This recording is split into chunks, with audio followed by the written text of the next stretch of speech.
Psychoanalyst William Meyer shares with us a therapeutic approach to postpartum depression. Welcome to the Carlat Psychiatry podcast, keeping psychiatry honest since 2003. I'm Chris Aiken, the editor-in-chief of the Carlat Psychiatry Report. And I'm Kellie Newsome, a psychiatric NP and a dedicated reader of every issue.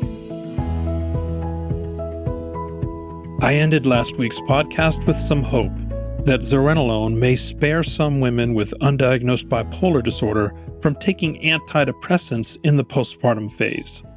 And in fairness, psychotherapy, light therapy, TMS, and ECT also protect women from that problem, a common problem that affects somewhere between 15 to 50% of women with postpartum depression who actually have unrecognized bipolar disorder.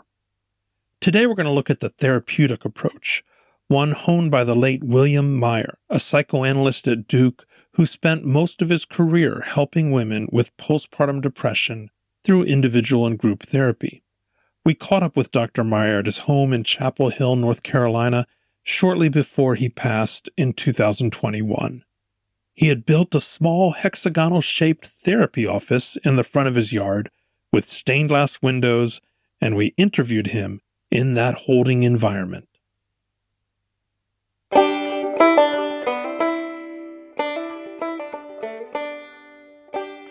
Bill, what do you see as the cause of postpartum depression?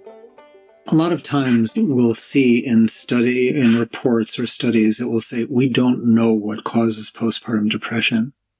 This isn't true. We can always learn new things, of course. But this is an area that's been studied up one side and down the other. And we know a number of things. We know that women who are depressed during pregnancy are at special risk. We know that women who do not feel supported by their partners are at special risk.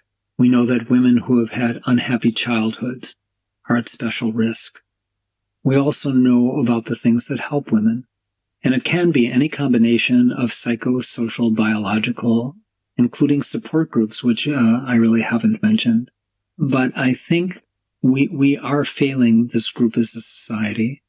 And I think that we can all do more and should do more. I think what happens in the earliest weeks and months has everything to do with what will be the bedrock of our society. What does that look like in the women you've worked with? When I see somebody who's struggling with depression or struggling with anxiety, and almost always it's some admixture of both, what I find is that there's a story that needs to be told. And it may be a story that involves the fact that she's not getting support from her partner. It may be that she's trying to go back to work too soon. It may be that she's still recovering from a traumatic labor and delivery. It may be that breastfeeding is not going well at all, and everybody is putting pressure on her and adding guilt to what she already feels. It may be that she's sleep deprived. And, so there are so many factors that are involved. What I often say to women that I see when I hear how little support they have is I remind them of the well-known saying that it takes a village. And it does take a village, and so many women simply don't have a village. And so when they find that they're really stressed and anxious and depressed, it's not because there's something that is wrong with them. It is because the circumstances in which they're living are inadequate, wholly inadequate.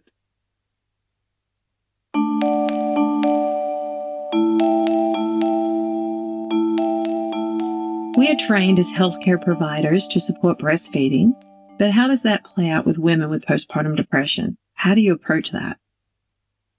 I think we place an enormous guilt trip on mothers about breastfeeding. And for some women, they're either unable to breastfeed, it's not going well. No matter what they do, they've had many lactation consultations, but they are going to torment and torture themselves to be up, to be sleep deprived, to make sure that baby gets breast milk for weeks or months at a time, irrespective of what their mental and emotional state is. I think this is a very personal decision for mothers to make. the message that I do try to convey to people, and some people have felt that the benefits to breastfeeding have been overhyped, and I think there's evidence to support that. But what I do say to mothers, and what I say to other practitioners who deal with new mothers, is that if there is a question between whether that baby has breast milk or a mother who is enjoying her baby and feeling well emotionally, hands down, there's no question that the latter is much more important and much more vital for that infant's well-being. Bill, it's very hard to build a social network when depressed. How do you recommend they do that? What are some ways you do that with postpartum depression? Social support groups, social media, calling old friends and family? I think it can be any of these things. And sometimes I think being able to call on extended family, even those who may be living out of state, tell them that they're needed, whether it's siblings, whether it's parents, and so forth. Sometimes I think it can be a woman maybe going home to stay with her parents for a time so that she can rest and recoup. In most cultures around the world, there's a period of about 6 weeks in which the grandmothers, the mothers, the aunts all get together to take the baby from the mother, bring the mother food, care for her, nurture her, so that she in turn can nurture the baby. That's how it's supposed to be. And it is anything but that in the culture in which we live. And it's terribly unfortunate.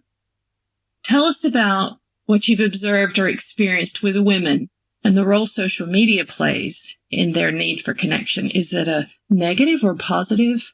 Both. And I think too often women and men, I mean, I'm not singling women out here, but I think will post only the smiling, happy pictures of themselves and their babies and so forth. And then when a typical mother looks at that and her house is a mess and she's got spit up all over her and she can't get the baby to stop crying and so on, she may feel like she's a failure or she's inadequate. At the same time, I think in those areas of listservs and opportunities to connect with other mothers where people are really talking about what the real experience of motherhood is like, I think these things can be life-saving.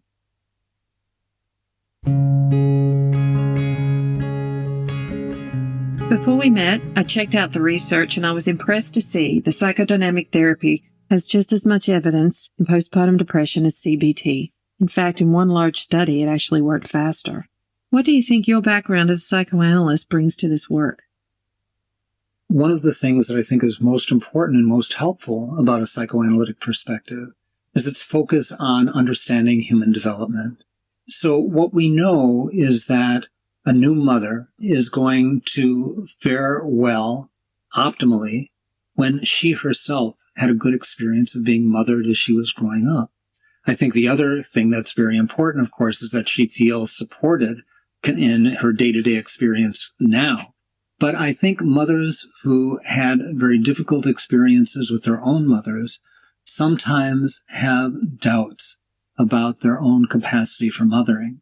What we've found time and again, however, is that if they get the right support, if they get the right information, then they can learn that they can distinguish what they have to offer their babies and their children that was good that they got, if not from their own mothers, from other experiences. I think, too, we come to know something about bonding and about attachment and about what babies need and how mothers can provide this. What is often referred to as the holding environment. And this is something that is derived from a psychoanalytic perspective. The holding environment is something a mother provides for their baby, but she herself, the mother, needs a holding environment as well. She needs to feel held and cared for by her community, by her family, by her partner. So a woman's experience with attachment as a baby or a child can impact the way that they parent or the way that they feel or experience motherhood immediately after they deliver. Absolutely. And sometimes, again, some gentle reassurance, I think, can go a long way.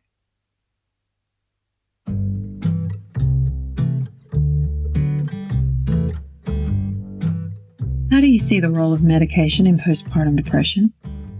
Yeah, I think it would be a mistake to put one versus the other. I do think that there are times that the prescription pad is reached for too quickly, and somebody just may need some sleep, and they may need a place to talk. And to put them on a medication that they're going to be on and have to commit to for months at a time, I think is a mistake. At the same time, I think one can err in the other direction, that medications can be withheld for a mother who's really anxious or she's really depressed and needs to get something started. I think it becomes very important for psychiatric providers to know about, first of all, about medications and which medications are safe for pregnancy, for breastfeeding, and so forth, because it's happened time and again that people will come to a mental health provider, medication provider, and be in need of a medication, and they'll be told, well, you have to go back to your OB. They go to the OB says you have to go to the psychiatrist, and so on. Aside from that, I think one of the most important things is what I think should come naturally to every provider in mental health and psychiatry is the capacity to listen and to be affirmative of what a woman may be going through, and to not dismiss concerns that she may have, and to be hopeful about the prospects for the future, and to follow up often very quickly. And sometimes it can be a phone call, sometimes it can be a subsequent visit, but nothing like, here's a prescription for X medication, come back and see me in 3 months. That just can't work. What role do you see for brexanolone in postpartum depression? I don't have any experience with this medication, but I can say the vast, vast majority of women that we've provided the more conventional medications and psychotherapy and social support have improved and done very, very well. So as far as that goes, there are many treatments that I think have a ton of evidence about their efficacy.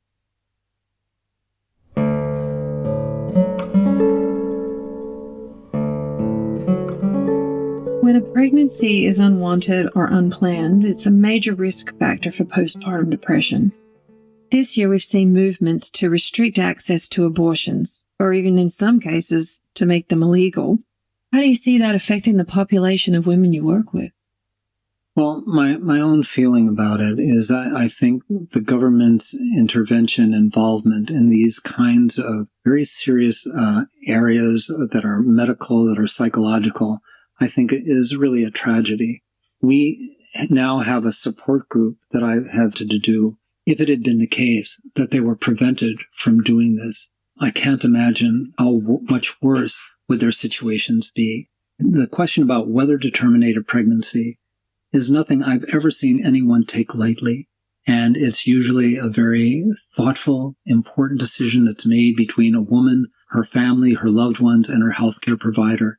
And I think that's the way that it should be. I understand that, we need as a society to also set some restrictions on at what point abortion should be made legal and so forth, and under what circumstances. But I think these are too often done in great haste, and I think to score political points, and really have very little to do with the needs of a mother or an infant. Thank you, Bill.